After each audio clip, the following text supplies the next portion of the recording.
Mom के त्याग की सब बातें करते हैं, इम्पोर्टेंस ऑफ फादर बताओ। आज मैं जो हूँ कहीं ना कहीं वो स्ट्रेंथ मेरे पापा ने मुझे दी। उन पे कितना प्रेशर था, उनसे अलग ही एक्सपेक्टेशंस रखते हैं। कभी पापा की जॉब चली गई, you know you have to also maintain a face in front of your kids to not make them look like कि आप कहीं ना कहीं स्ट्रगल कर रहे हैं। In hindsight I can feel कि he has been through a lot.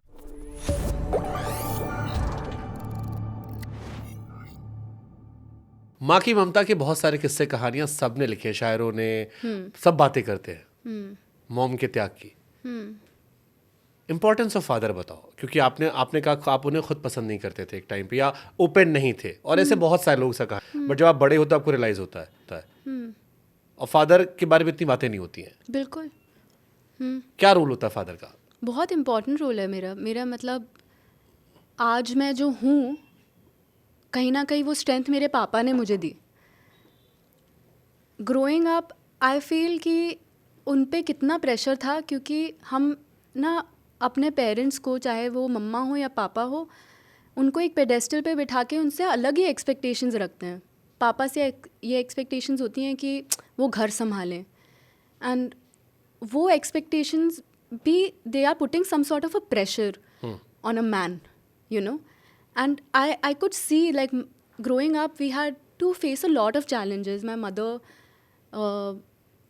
मम्मा की हेल्थ हो गई, या घर संभालना हो गया, या कभी पापा की जॉब चली गई। You know you have to also maintain a face in front of your kids to not make them look like कि आप कहीं ना कहीं स्ट्रगल कर रहे हैं। वो मेरे पापा में मुझे दिखता था। Now in hindsight I can feel कि he has been through a lot. My mother had cancer, and उनको हॉस्पिटल ले जाना, and to deal with all of that, with his job issues, with issues at home. He faced it very bravely. But in that whole process, he was also somewhere suppressing his own emotions to make it look like कि बेटा मैं बहुत strong हूँ। और वो जब आप बहुत देर तक करते रहो तो ऑफ कोर्स वो कहीं ना कहीं दब के वो गुस्से में या इरिटेशन में निकलता ही है। I think my father has given me the strength to live in Mumbai for such a long time and to have patience. वो मैंने अपने पापा से सीखा है, क्योंकि महीनों तक मुझे कॉल बैक नहीं आता था, या स्पेशली मॉनसून्स में ना अपनी इंडस्ट्री थोड़ी रिलैक्स हो जाती है तो कोई शूट नहीं हो रहा होता था। वो बहुत ही स्ट्रेसफुल टाइम होता था मेरे लिए कि अब मैं रेंट कैसे दूँ, मैं खाना कैसे ख़रीदूँ, या मुझे कुछ करना है तो मैं कैसे करूँ। तो बड़ा स्ट्रेसफुल पीरियड होता था मेरे लिए। एंड आई रिमेंबर मैं और किसी को कॉल नहीं करती थी, मैं सिर्फ अपने पापा को कॉल करती थी कि पापा how do I deal with this, when will I crack और become what I want to become. आप कहीं ना कहीं आपकी हिम्मत भी डगमगा जाती है ना कि मैं क्या कर रही हूँ। कुछ लोग मुझे आके बोल जाते थे तुम तो अपने पापा के पैसे वेस्ट कर रहे हो जो आ गए हो दिल्ली से उठकर यहाँ पर, मतलब you should go back to Delhi. तो कुछ ना कुछ लोग ऐसी चीज़ें खटक जाती थी, या यहाँ पे किसी ने मेरे मम्मी पापा को कुछ बोल दिया कि अरे इंडस्ट्री बेकार है या कुछ है, तो वो चीज़ भी संभालना इमोशनली मुझे भी लगता था how do I manage it. But my father has given me so much strength, and I think I have to give him the credit. वो पेशेंस मैंने अपने पापा से सीखी है। वो मुझे हमेशा बोलते थे कि Sanya, Rome was not built in a day, लगे रहो बेटा, पर जब तक मैं जानता हूँ कि ये तुम्हारा पैशन है और तुम कुछ कर सकती हो, तो कोई बात नहीं, टाइम लग रहा है तो आराम से करो, कोई जल्दी नहीं है। कभी सेल्फ डाउट हुआ? सेल्फ डाउट कि मैं शायद गलत जगह तो नहीं आ गई, गलत, या क्या मैं हीरोइन बन सकती हूँ? नहीं वो कॉन्फिडेंस, एज आई सेड, मेरा वो दिल्ली वाला ना वो इंस्टिल है मेरे अंदर कि भाई जो सपना देखा है वो पूरा करके ही दिखाऊंगी। वो मेरे पास, मेरे अंदर हमेशा से था।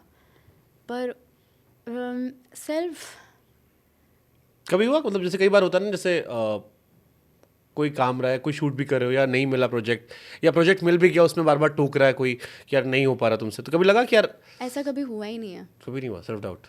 नहीं, क्योंकि अगर मैं कोई प्रोजेक्ट कर रही हूँ तो then I know that I will do my best. Even for auditions, मैं जितनी भी एड ऑडिशंस के लिए जाती थी, मुझे पता होता था कि ये मैं क्रैक कर लूँगी अपनी एक्टिंग से। हो ही नहीं सकता कि ये ऑडिशन मैं क्रैक ना करूँ। ठीक है। दंगल सुपर हिट रही। दंगल इंडिया की आज भी सबसे बड़ी फिल्म है जी, वर्ल्ड वाइड।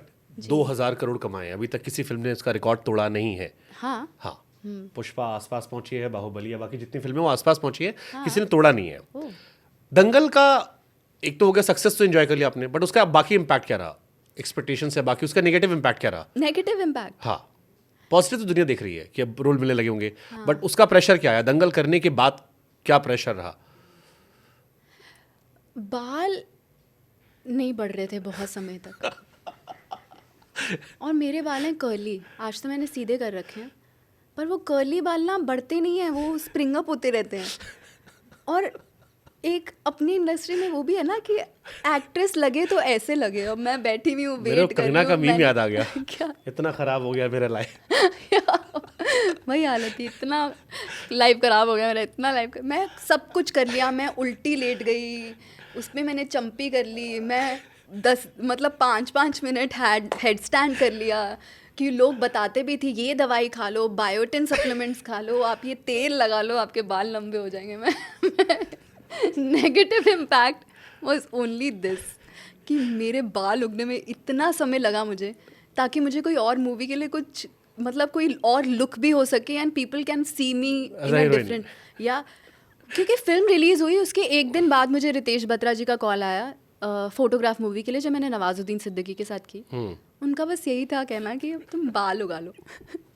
वो महीने लग गए ये लेंथ पे आने में, और फिर मुझे इतनी इरिटेशन होती थी जब लोग आके बोलते थे बाल नहीं उग रहे आपके। मुझे मैं सब कर रही हूँ, उग तो गए और कितने उगाऊं। बहुत सुपर्ब।